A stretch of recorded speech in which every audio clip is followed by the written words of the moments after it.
Woo! What a start to a Monday afternoon, Monday morning, everybody. We finally got the news we've been waiting for ever since, quite frankly, that Broncos game. Shane Bowen fired. He's done. Get him out of here. Mike Kafka finally has the stones to do it just 2 weeks into his tenure as the interim head coach. It's a move that had to be done. He needed to go. Everybody knew it. Kafka even said when asking question when he was asked questions today about the firing, why now and why not maybe last week, he just said he needed to kind of get his feel for everything and didn't want to make any rash decisions his first week. But after yesterday's debacle in Detroit, how could you not fire Shane Bowen? This team consistently blows games late in the fourth quarter, in the fourth quarters in general, and they just can't seem to close out games. And although Aaron Glenn is wrong on a lot of things for the New York Jets, he has said that the last couple minutes of the games in the second and fourth quarters are won by coaching. And this team consistently lost games in those areas, and it just was not a good look for Shane Bowen, and he needed to go.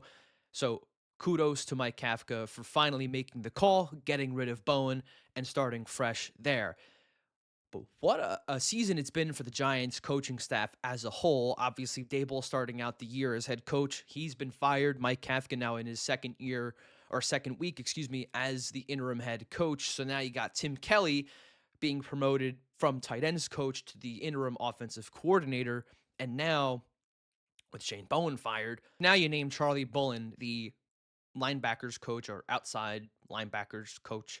You name him as the interim defensive coordinator, so you get some new faces on the coaching staff. So it's a complete shift in coaching to close out the season, and we'll see what these guys have, because I think there is talent on this team to win these games. I mean, they're not in it by some sheer luck. They're in these games because they can win these games. But it's apparent that coaching is one of the big reasons as to why they're being held back in some of these areas and why they can't finish games. I think a lot of the blame also has to be put on players for not making plays, but again, the coaching was bad, and we had a huge sample size this year of Shane Bowen and the collapses of the defense, and it was just time to go. So Mike Kafka makes the decision there.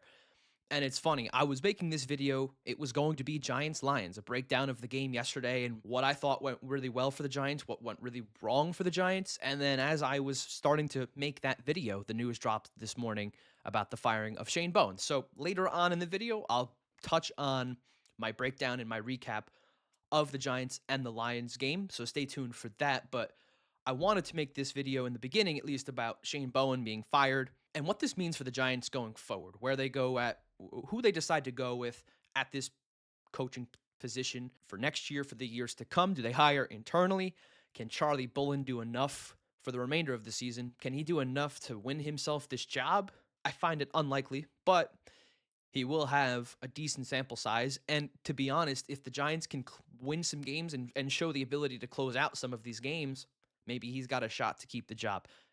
And my guess is if Kafka ends up getting the head coaching job and Charlie Bullen, again, this is who Kafka named as the interim defensive coordinator, so it's his choice. He could have chose anyone on that defensive staff. That's who he decided to go with. So if that's the case, that's his guy. If Kafka gets the job to be the next head coach of the New York Giants full time, it would not surprise me if he put in an endorsement for Charlie Bullen, assuming that he does well, the defense does well, or at least a lot better than what we've seen, and maybe they win some games down the line, and maybe they don't blow some of these late fourth quarter leads if there's any more for the rest of the year, and the defense seems to be playing at a much higher level than they've been playing this year. There's a situation where that can happen. In my personal opinion, I do think Kafka has a chance to win this job. In fact, that's what I was going to kind of lead this video with my thoughts of the Lions game, especially if they had won that game. But even despite the loss, I thought he coached a pretty good game, and we'll get into my thoughts on his game. But I think he does have a chance to win that job. So if that's the case at season's end, again, assuming Charlie Bullen does a good job as the DC, interim DC, I think there's a chance they might hire him. But I also wanted to highlight some names outside of the Giants, because I'm sure a lot of Giants fans, myself included, want to look outside the building for a new coordinator, just to kind of rinse yourselves away from everyone having to do with Shane Bowen, the staff, everything. Just start fresh. Bring in a new mind and bring somebody in that doesn't have any ties to Bowen and this catastrophe of a defensive season.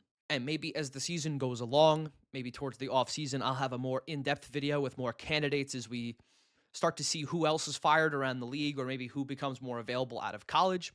But there were two names that came to mind immediately once I saw the news that Shane Bowen was fired. Matt Patricia having an awesome year at Ohio State. He's the defensive coordinator right now for the Buckeyes in his first year with them. They are the best defense in college football. Hands down, there's no debate. They lead in almost every single category. They lead in all the important ones, at least. Just to name a few, they rank first in yards per game allowed at 206.5 yards per game. They lead in touchdowns allowed with 9. And think about that. They've played 11 games. They've only surrendered 9 touchdowns. They're the best red zone defense. So to tie that in with only 9 touchdowns, they're also the best red zone defense. Just giving up 63% of the time, they're giving up points.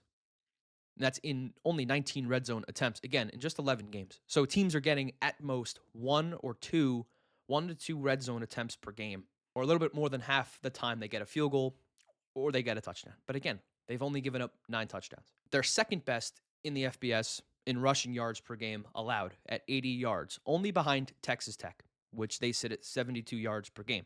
And Texas Tech has a hell of a defense. They got Jacob Rodriguez, who might get Heisman votes as a linebacker on Texas Tech. So that's a really good unit. So the fact that Ohio State is only second behind them is still a good feat. And again, I mentioned the touchdowns allowed, so this goes hand in hand, but they just averaged 7.6 points per game allowed. Per game. They are giving up 1 touchdown in points per game. That ranks first by a 4-point margin. Indiana right behind them at around 11 and a half points per game. So the point is, Ohio State's defense is just freaking awesome. And they've been consistently good this year.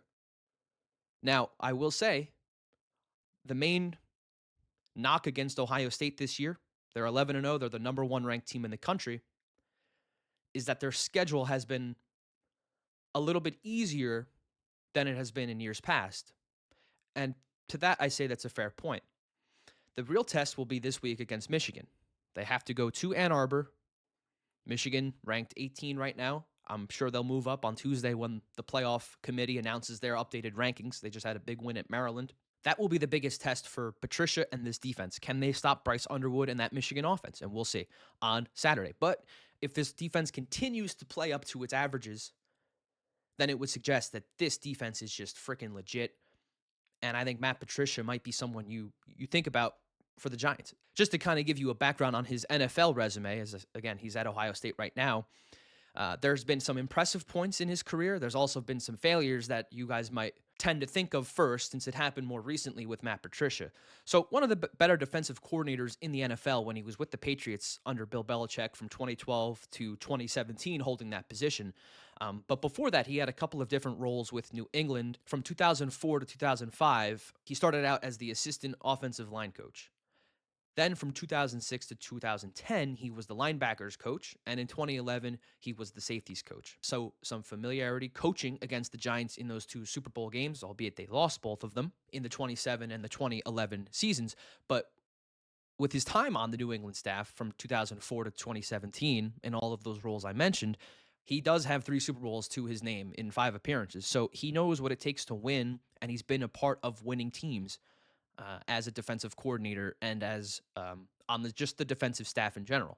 Then this is the part where everyone seems to remember the Matt Patricia we have now. It's when he decided to leave New England and become a head coach at Detroit, which it didn't go too well for him there. He was the head coach from 2018 to 2020. He accumulated a 13-29-1 record in his short tenure, and it was safe to say that the Lions ultimately made the right decision moving on from him and ultimately hiring Dan Campbell the year after. So the Lions ownership, the Lions front office, Lions fans are very happy with that decision. But where does that leave Matt Patricia? After getting fired by the Lions, he then went back to Belichick and New England and served as a senior football advisor from 2021 to 2022. And then he went on to work with the Philadelphia Eagles in 2023 as a senior defensive assistant. He didn't have a job in 2024, and now he is the best defensive coordinator in college football with the best defense in college football at Ohio State. So I think this is a name that the Giants really need to take serious and at least reach out and see if he has any interest in an NFL reunion, because even though it's the same job, there is definitely a step up from being the defensive coordinator at Ohio State to then going to the New York Football Giants. So I think Matt Patricia should be a name that the Giants take seriously in this new search for their defensive coordinator in the offseason. Another name that a lot of fans have been throwing around, and not just for this year, but for a while, dating back to last year when they were looking for their Wink Martindale successor, is former 3-year captain and Super Bowl winning Giant linebacker Antonio Pierce. This is somebody that, again, the fans have wanted for some time. To give you some background on him to refresh your memory, he played linebacker for the Giants from 2005 to 09, made the Pro Bowl in 06, and made huge plays in the Giants' Super Bowl run in 2007. The big one that comes to mind is when he blew up that screenplay against the Packers in the NFC Championship game in 07, saving most likely a touchdown, keeping the Giants in the game, at which they ultimately won. So that was one of the bigger plays that comes to mind with Pierce. Since his playing days, however, ending in 09 after that 09 season with the Giants, he went into coaching years later. He became the head coach at Long Beach Poly High School in California from 2014 to 2017. Then he dipped his toes into the college football waters, going to Arizona State, starting out as the linebackers coach and recruiting coordinator from 2018 to 2019. Then in 2020, he was credited as the associate head coach, the co-defensive coordinator, linebacker coach, and recruiting coordinator. So he had a bunch of different jobs there. And not to mention, Jaden Daniels was an Arizona State Sun Devil at this time. And again, he's the recruiting coordinator, so he's in charge of bringing in all these guys. So I credited him with bringing Jaden Daniels to Arizona State before he eventually transferred out and went to LSU. Then in 2021, he held the same titles except for linebackers coach. That was dropped from his main titles. Herm Edwards was also the coach of Arizona State during Pierce's tenure, so a lot to learn from a guy who's coached multiple NFL teams and been on different staffs and was once a former player as well. So a lot to learn from him in that tenure at Arizona State. Then in 2022, he made the jump to the NFL, Pierce, and was hired as the linebackers coach for the Las Vegas Raiders. And he served there in that position from 2022 to 2023. His tenure was cut short, though, because head coach Josh McDaniels was fired midseason, and he was ultimately elevated as the interim head coach in 2023. The Raiders finished the season out 5-4, and owner Mark Davis and company thought it was best to bring him back full-time as the head coach for 2024.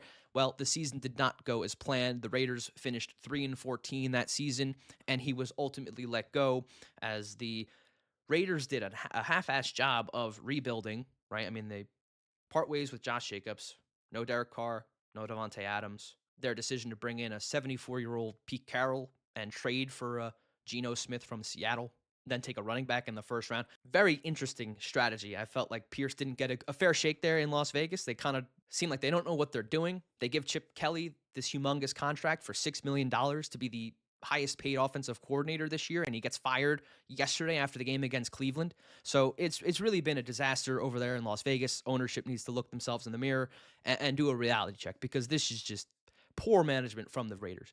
So I don't think he got a fair shake over there with the Vegas Raiders. So those are two candidates that come to mind, and I think they should be highly, highly sought after and thought about for this upcoming search. Now, one other name that I did think about putting in this video was Brian Flores, and I think a lot of people would think about where he is in the league now and what he's been up to ever since he was with the Dolphins as the head coach and with the Vikings as their defensive coordinator for a while. The thing I'll say about Brian Flores is, although I think he's a great defensive coordinator, I think he's a really great defensive mind, and I would love to have him here as a defensive coordinator. The issue is he's suing the Giants and other teams for how they handle their hiring process for their head coaching positions. He's claiming that the jobs that he was interviewing for were already filled and that the teams were just abiding by the Rooney Rule and giving him an interview because they had to, but he's claiming that those jobs were already filled and that, again, the interviews were essentially pointless. So he feels that he didn't get a fair shake in those searches, and he might be right, he might not be. I don't know any specifics. I'm not obviously in those rooms, in those conversations, but one of the teams in the lawsuit was the Giants when they were searching for Brian Dable and that whole thing. So I don't see this as a viable option unless the two sides come together and somehow agree to put water under the bridge and hire him as the defensive coordinator. But I don't see Brian Flores giving up that fight in the lawsuit to become just a defensive coordinator, especially with a team that he feels cheated him out of a head coaching job. But I figured I'd include that because I know a lot of people like Brian Flores and would probably consider him for this job. I don't see it happening. But hey, I hope I'm wrong because I think he's still a very good defensive coach, and I would love to have him as the defensive coordinator for this team. And maybe they decide to look at him as the head coach for this upcoming year as well. And maybe they look at some of these other guys to be the head coach. Who knows? They could be head coaching candidates, but I think they're better suited as defensive coordinators, with maybe the exception of Brian Flores. But again, not sure what his status will be when that time comes. So again, Shane Bowen fired as of November 24th. Earlier this morning, Charlie Bullen, the outside linebacker coach, will take over as interim defensive coordinator. Interim head coach Mike Kafka announcing that with the latest. So with all of that, now let's fast forward and let's get to my Giants and Lions breakdown of yesterday's game, 34-27 final in overtime. And the Giants blow another fourth quarter lead. They were winning 27-17, and they find a way to blow it. Jesse Bates also hits a career-long field goal, and it just seems like it's every game that there's a kicker that has an opportunity to make these career-setting kicks. They just seem to go in every single time it's against the Giants. The Giants never seem to get a break. You think of Graham Gano, you think of Jake Elliott, you think of Brandon Aubrey earlier this year, right? This one yesterday. I believe Greg Joseph for the Vikings back in 2022 in the regular season game. That was another record-setting or career-setting long for a field goal. So they just all seem to go in. And the one yesterday, I mean, was it just me or you're watching the game and the ball is drifting right? You're thinking he pushed it, and then the ball just curves in at the last second and just perfectly drops right in that little corner of the upright, right in there. And it just doesn't hit any of the crossbar or the upright, and it just sneaks itself right in. It almost feels like there's someone controlling the path of the ball because you can't make it up how that ball just traveled and then it all of a sudden right at the last second just had a little bit of movement. And this is an indoor stadium, so it's not like wind played a factor. So what are you going to do? But again, a lot of that has to do with Shane Bowen and this defense continuing to blow leads. And especially when they're up 27-17 and they give up a big touchdown to Jahmyr Gibbs. Right when they had momentum, the Giants, they give up a big touchdown, and all of a sudden the Lions are able to just get a touchdown right back on the board and put themselves right back in a position down only 3 points with a lot of time left. Like that just can't happen. And that was right after the Jameis Winston 33-yard reception touchdown from Gunnar Olszewski. I mean, I've never seen anything that crazy in my life. That was a sick play that they executed to perfection. I never thought I would see Jameis Winston catch a ball 30 yards down the field and stiff arm a linebacker, break a tackle, and spin out of it and score a damn reception touchdown and then do the Michael Jordan flip of the ball. I mean, if you told me that would have happened, I would have told you you're crazy. And yet it happened. But this is what I'm saying. The Giants go down early fourth quarter with that touchdown to Jameis, caps off a 9-play, 85-yard drive. They go up 27-17 with 12 minutes left in the game. What happens when the Lions get the ball? Jahmyr Gibbs scores on a 49-yard rushing touchdown in a minute and a half, and all of a sudden it's back to a 3-point game with 10:50 left in the game. And now you're asking Jameis Winston to go out there and just continue to ball out and essentially win you the game and continue to make play after play after play when he's done nothing but that all game. But as a defense, there has to be a point where you make a play, help out the offense. This was not complimentary football. At times, it seemed like it. The Giants got an interception on Goff. They forced some punts early on. But it's too inconsistent. And then for the Giants when they went for it late in the game, I actually agreed with this call. And I know my buddy Mike, him and I both had the same thought. It was like, you're up 27-24. I understand you kick a field goal, you go up 6 points. But at that point in time, there was still close to 3 minutes left in that game, maybe a little bit more. And it just felt like with the way that the defense was playing for the Giants, how inconsistent it was, where they're giving up these long touchdowns, right? You just saw them give up that 50-yard touchdown to Gibbs, and they score in a minute and a half. You're thinking to yourself, is this defense going to show up on this drive when we need them? Considering all we've seen, Giants fans, all year, when there's a lead in the fourth quarter, it gets blown every single time, it seems.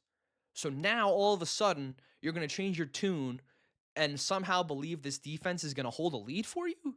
Come on. I feel like Mike Kafka's getting too much crap for this.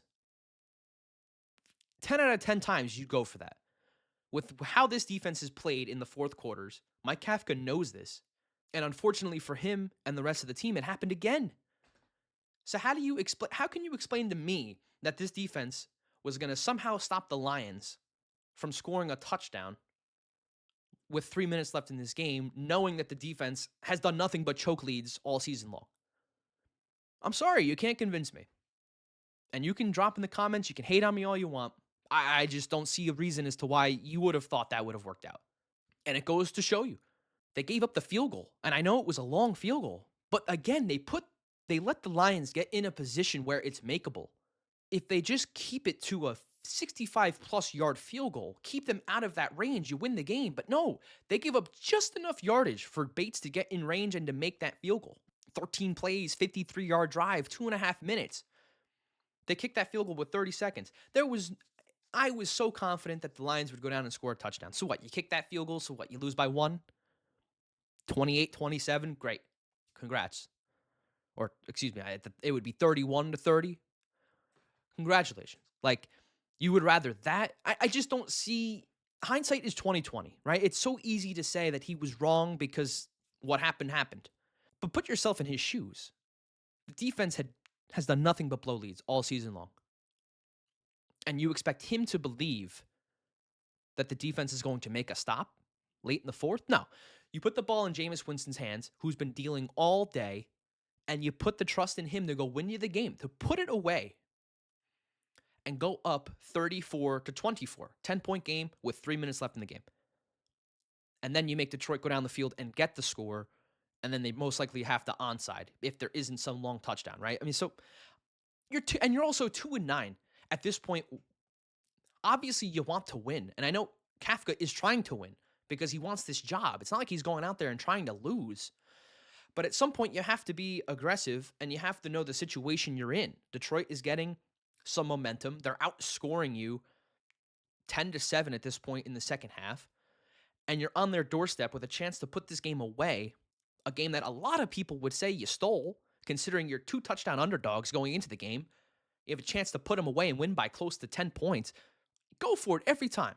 And it's funny because people got mad at Dable for kicking that field goal earlier in the season against the Bears to go up 10. But now people want to kick the field goal here to put the game away. Pick a side, everybody. Please, pick a side. Mike Kafka's trying to go out there and win a football game. And he felt that was the best decision, and I agreed with him. I thought 3 minutes was way too much time for the Lions to go get a touchdown. So why not give your team a chance to essentially put the game away and go up 10? Just my personal thoughts. I thought Kafka called a good game. You can see the difference in philosophy. He's running the ball a lot more than Dable did, especially when the run isn't as successful. Kafka really keeps with the run game. In fact, he ran the ball more than he threw it this game in terms of calls. The Giants ran the ball 39 times against the Lions, and they threw it 37 times. Kafka obviously likes to stick with the run, even when it's not working as well as you thought. And I thought, honestly, the rushing attack was better than the stats would show you on paper.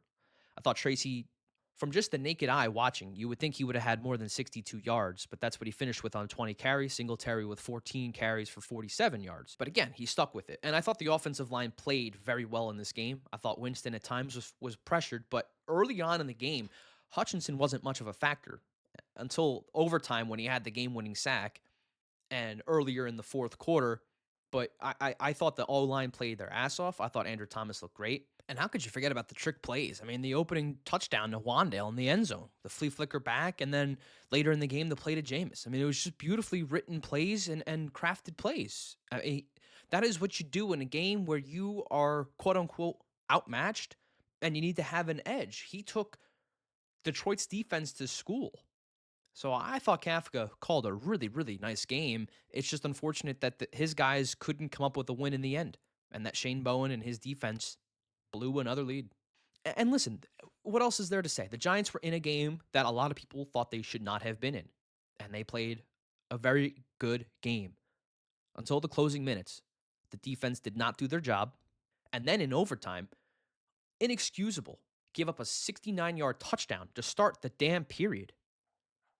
Now, a part of me says it's better that they did that instead of going down the field and milking 5, 6 minutes off the clock, giving the Giants minimal time. But still, one play, 69 yards in 18 seconds, and you immediately felt like the Giants were out of this game.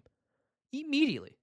So, again, this is the same defense that you had confidence in holding the Detroit Lions to no points on the final drive, assuming the Giants make the field goal, they go up 6 points. This is the same defense you had confidence in holding this Lions offense this late in the game. When they've shown you week after week after week after week after week that they can't hold a damn lead to save their lives. So get it through your head. This team is going to be aggressive on offense because they don't trust the defense in late game scenarios. Now, maybe that changes with the coaching change there, but it is the same group of guys. So it wouldn't surprise me if Kafka is aggressive going forward still and trying to win games when he has the opportunity to do so with the offense on the field. So listen, it's a tough pill to swallow. It's yet another game where the Giants were in it until the very end. We're winning it the entire game. I mean, they had the lead the entire game. They score on the opening drive. They do the trick play and they throw it deep. Winston throws it deep to Robinson, right? I mean, they're never trailing in this game. And so you felt that this was a clear game for the Giants to win, and they choke it away. But again, it's like every other close game this year. They just can't figure out a way to close it. So Mike Kafka makes the decision to fire Bowen, which I touched on earlier in the video, and it was the right move. There's no point in holding on to him. See what you have with Charlie Bullen, excuse me. See what you have with him. It can't possibly be worse than this. And if it is, okay, then you got to go hire a guy like Matt Patricia or Antonio Pierce or somebody like that. Maybe Brian Flores if that all clears up. I touched on all that earlier. But you got to get somebody in here who knows what they're doing. Obviously Shane Bowen did not know what he was doing. And it's funny. I had this tweet ready to go, just announcing the Chip Kelly firing, and I was going to say, what's taking the Giants so long to fire Shane Bowen? But then he was fired this morning, so I'm not even going to harp on that. But it was kind of funny. I saw a tweet on Twitter, someone just saying it took them 3 hours after the game, yet Shane Bowen is still employed. How, bro? How the bleep? So luckily on Monday they make that decision to fire him. One of the things though that I saw, an interesting statistic from, I apologize if I'm mispronouncing your name here, Shale Kapadia. He tweeted out yesterday, the Giants are the only team this offseason to lose a game despite having 500 plus yards of offense. They've done it twice and are 0-2. The rest of the NFL is 7-0. So obviously referencing the Cowboys game in week 2 and this game yesterday. So the NFL, obviously, when you have 500 yards, you should win, and the Giants 0-2. Not even 1-1, 0-2. Then this other tweet from NFL Memes showing all the graphics of the scoreboards from all the choked games, and it speaks for itself, really. This team could realistically have 7 wins. No joke. If they just don't blow these games. 7 wins. And now we're looking at the season and they're 7-5. It truly is amazing to me. Even if they win maybe just 4 of these, we'll give them one choke, okay? You're still 6-6. You're still in the playoff hunt. Like the Cowboys yesterday beat the Eagles to improve to 5-1. Jerry Jones made a move to get Quinnen Williams at the deadline. That's a team that thinks they can still make the playoffs and do some damage. And I tend to agree. If the defense can play better for them, their offense is great. With Pickens, he's been fantastic. That's an underrated acquisition for Dallas, by the way, George Pickens. He's been an absolute machine, and you can see the difference in quarterback play from what Pickens had in Pittsburgh with Justin Fields and with all those guys compared to now with Dak Prescott. It's an awesome offense, and CeeDee Lamb is having drop issues, and this offense is still performing well. So, but even if they choke one of these games and win the other 4, right, or they choke 2 of the games and win the other 3, instead of losing all 5, I mean, you're talking about 7-5, 6-6, or 5-7. And this team, the outlook on this team is a whole lot different. And this is with Jameis Winston starting 2 games, and this is with Russell Wilson starting 3. So you'd only have Dart for 7 games. So the fact that you only had your star quarterback for 7 games and you were at least a 5 to 7 win team in those parameters, if you don't choke these games, the season looks totally different. And then maybe Dable's still the coach. What do you think about that? Dable still might be the coach. They don't choke these games. Probably would mean Shane Bowen is still the defensive coordinator. Would mean Joe Shane's not going anywhere. But because of all these choke games, led to the firing of Dable, led to the firing of Bowen, and it might lead to the firing of Joe Shane, even though they've said they're going to stick with him through this offseason and find the head coach. But you never know. It's probably a very short leash, if anything. The other thing, too, I saw was Malik Neighbors tweeting this after the game, and I did look at the profile YGuard13. That is his account. This was deleted, and I assume since Bleacher Report did post this that they did their due diligence and research and confirmed that this was his account. But he posted this quickly after the game and then also quickly deleted it. Said, sometimes I think they be making us lose on purpose because it's no way, bro, you throw the ball instead of running it to make them burn 2 timeouts. Then you don't kick the field goal. Then they have to go down and score. Football common sense. Am I missing something? Now, listen, I'm not Malik Neighbors. I haven't played football all my life, but I do disagree with Neighbors here. I gave you my reasoning before, and it's his guys, so he's not going to go out there and bash the defense. But the defense was just, to me, has not proven this year that they can win you a close game. They have choked 5 times, including yesterday. So what are the chances that they make a stop? I don't. So I'm not a huge believer in the Giants kicking that field goal. It bit them in the ass against the Bears, and everyone was ragging on Dable for that. So why would Kafka do it there? This from Jordan Runnon. He quote tweeted Seth Walder some analytics about that 4th down and going for it. And the analytics clearly agree with Kafka. The win percentage with a field goal would be 79%.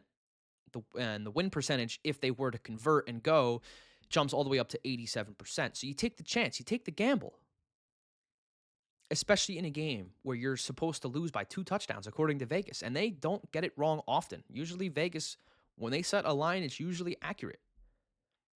It's very, very rare you get a 2 touchdown underdog that can potentially win a game by 10.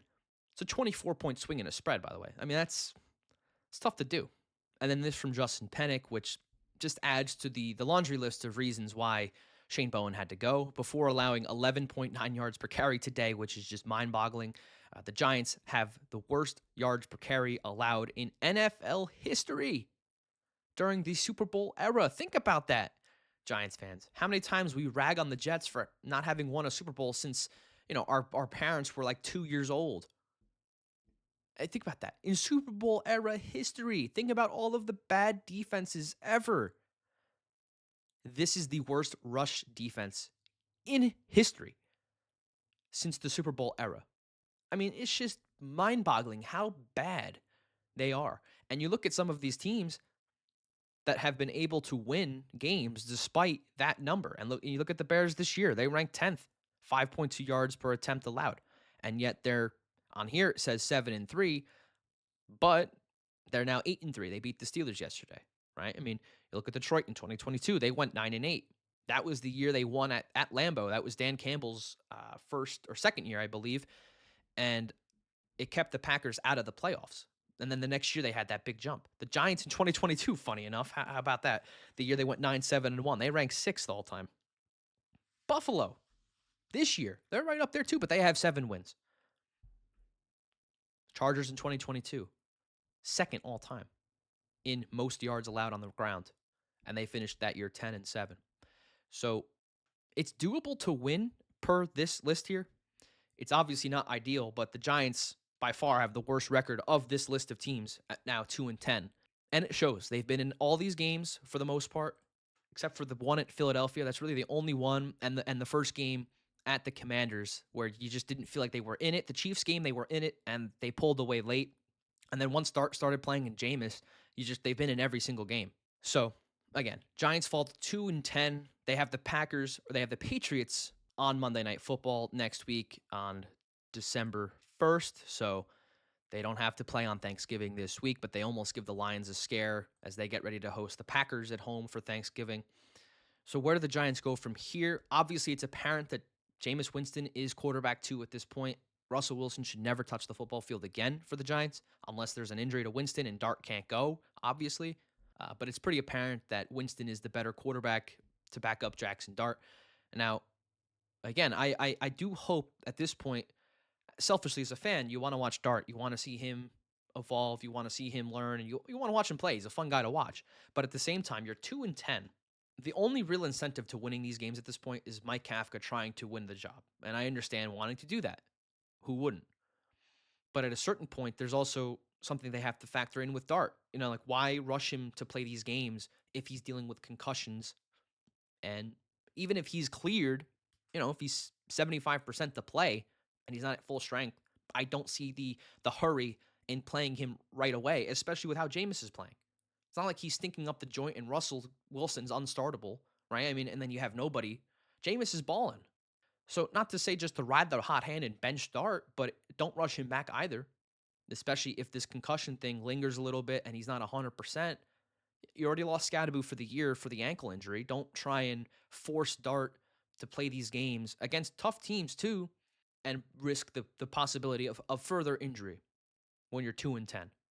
So I do think that Dart clears concussion protocol and might be cleared to play, but I also just think that maybe Kafka takes the smart route in that sense and keeps him out for another week. But it wouldn't surprise me, since Kafka is trying to win this head coaching job, that he'll throw out Dart to try and win this game against New England.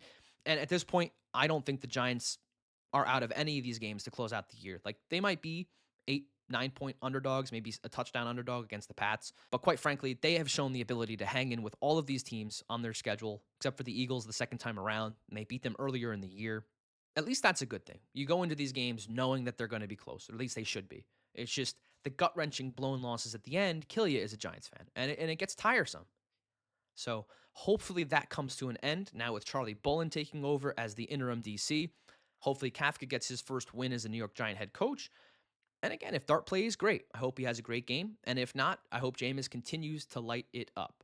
So I hope you enjoyed this video. Again, Giants lose to the Lions 34-27 in overtime. And the news this morning, Shane Bowen out as defensive coordinator. Who will the Giants go with as their defensive coordinator of the future? And who will they go with as their head coach? Leave some comments, drop a like, subscribe, ring the bell, and make sure to stay tuned for more content this week. And I'll see you Friday.